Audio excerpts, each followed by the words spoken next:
Hello, ನನ್ನ ಬಳಗದ ಬಂಧುಗಳೇ, ಎಲ್ರಿಗೂ ನಮಸ್ಕಾರ. RVRK ಚಾನಲ್ಗೆ ಎಲ್ರಿಗೂ ಸ್ವಾಗತ. ಇವತ್ತು ಆರೆಂಜ್ ಜ್ಯೂಸ್ನಿಂದ ಆರೆಂಜ್ ರೋಲ್ ಕ್ಯಾಂಡಿ ಮಾಡೋದು ಹೇಗೆ ಅಂತ ನೋಡ್ಕೊಳ್ಳೋಣ. ತೋರಿಸ್ತಾ ಇದ್ದೀನಿ, ಬನ್ನಿ ನೋಡೋಣ. ಈ ರೋಲ್ ಕ್ಯಾಂಡಿನ ನೀವು ಯಾವುದೇ ಬಗೆಯ ವಾಟರಿ ಫ್ರೂಟ್ಸ್ನಿಂದ ಮಾಡ್ಕೋಬೋದು. ಇಲ್ಲಿ 2 ಆರೆಂಜ್ಗಳನ್ನು ನಾನು ತಗೊಂಡಿದ್ದೀನಿ ರಸ ತೆಗಿಲಿಕ್ಕೆ. ಇದರಲ್ಲಿ ನಾವು ಸ್ಕ್ವೀಸ್ ಮಾಡಿಬಿಟ್ಟು ರಸ ತೆಕ್ಕೊಳ್ಳೋಣ. ಆರೆಂಜನ್ನ ಹೀಗೆ ಅಡ್ಡ ಕಟ್ ಮಾಡಿಬಿಟ್ಟು ಸ್ಕ್ವೀಸ್ ಮಾಡ್ಕೊಳ್ಳಿ.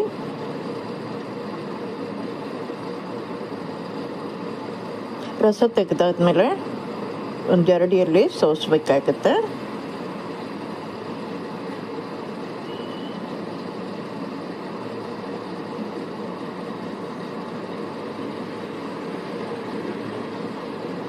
ನೋಡಿ, ಈ ಥರ ಪೂರ ರಸ ತೆಕ್ಕೊಳ್ಳಿ, ಸ್ಕ್ವೀಸ್ ಮಾಡಿ.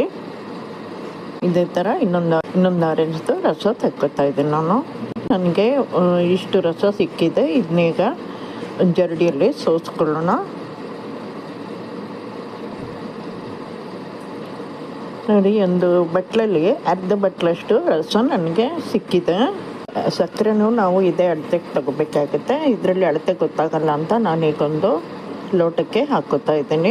ಬೆಚ್ಚಗಿನ ನೀರಲ್ಲಿ ನಾನು ಒಂದು 5 ಗ್ರಾಮ್ ಅಷ್ಟು ಚೈನಾ ಗ್ರಾಸನ್ನ ನೆನೆ ಹಾಕೋತಾ ಇದ್ದೀನಿ. ಒಂದು 10 ರಿಂದ 15 ನಿಮಿಷ ಹಾಗೆ ನೆನೆಯಲಿಕ್ಕೆ ಬಿಟ್ಬಿಡೋಣ.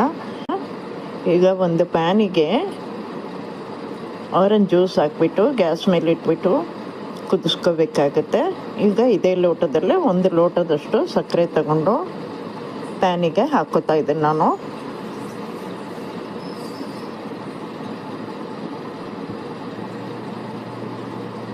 ಚೈನಾ ಗ್ರಾಸ್ ಕೂಡ ಕರಗಿರುತ್ತೆ. ಇದನ್ನು ಪ್ಯಾನಿಗೆ ಹಾಕ್ಕೊಳ್ಳೋಣ. ನೋಡಿ, ಹಾಕೋತಾ ಇದ್ದೇನೆ. ಈಗ ಚೆನ್ನಾಗಿದು ಕುದಿಯೋವರೆಗೂ ಬಿಡ್ದಂಗೆ ಕೈ ಆಡಿಸ್ಕೊತಾ ಇರಿ.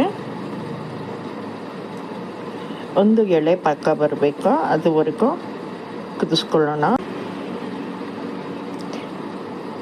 ಈ ಆರೆಂಜ್ ರೋಲ್ ಕ್ಯಾಂಡಿ ಏನು ಮಾಡ್ತಿದ್ದೀನಲ್ಲ, ಅದೇ ಥರ ನೀವು ಕಲ್ಲಂಗಡಿ ಹಣ್ಣಿಂದ ಮಾಡ್ಕೋಬೋದು, ಪೈನಾಪಲ್ ಹಣ್ಣಿಂದ ಮಾಡ್ಬೋದು, ಹಾಗೆಯೇ ದಾಳಿಂಬೆ, ಮೂಸಂಬಿ, ಸ್ಟ್ರಾಬೆರಿ ಆ ರಸಗಳಿಂದನೂ ಮಾಡ್ಕೋಬೋದು. ಇಲ್ಲಿ ನೋಡಿ, ಈಗ ಪಾಕ ರೆಡಿಯಾಗಿದೆ. ಒಂದೆಳೆ ಪಾಕ ಬಂದಿದೆ. ಈಗ ನಾವು ಸ್ಟವ್ ಆಫ್ ಮಾಡ್ಕೊಳ್ಳೋಣ.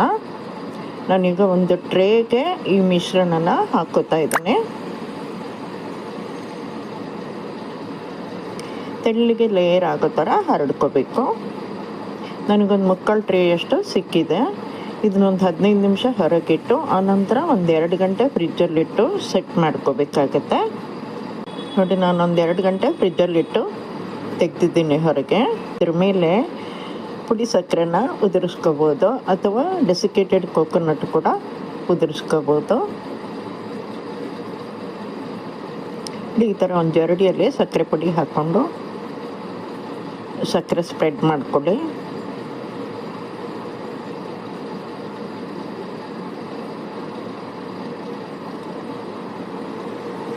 ನೋಡಿ, ಎಲ್ಲ ಕಡೆ ಸಕ್ಕರೆ ಪುಡಿ ಉದುರಿಸ್ಕೊಂಡಿದ್ದೀನಿ. ಈಗ ನಾವು 4 ಬದಿಯಲ್ಲಿ ಚಾಕುನಿಂದ ಇದನ್ನು ಎಬ್ಬಿಸ್ಕೋಬೇಕು.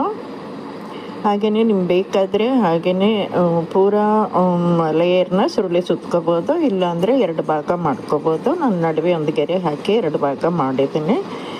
ಈಗ 2 ಭಾಗಗಳನ್ನು ಸುರುಳಿ ಸುತ್ಕೊಳ್ಳೋಣ. ನೋಡಿ, ಒಂದು ಸೈಡ್ದು ಸುರುಳಿ ಸುತ್ತಾಯಿತು. ಈಗ ಈ ಕಡೆದು ಸುತ್ಕೋತಾ ಹೋಗ್ತಾ ಇದ್ದೀನಿ. ನೋಡಿ, ಈ ಥರ ನೀಟಾಗಿ ಸುತ್ತಕೊಂಡು ಆನಂತರ ಕಟ್ ಮಾಡಬೇಕಾಗತ್ತೆ.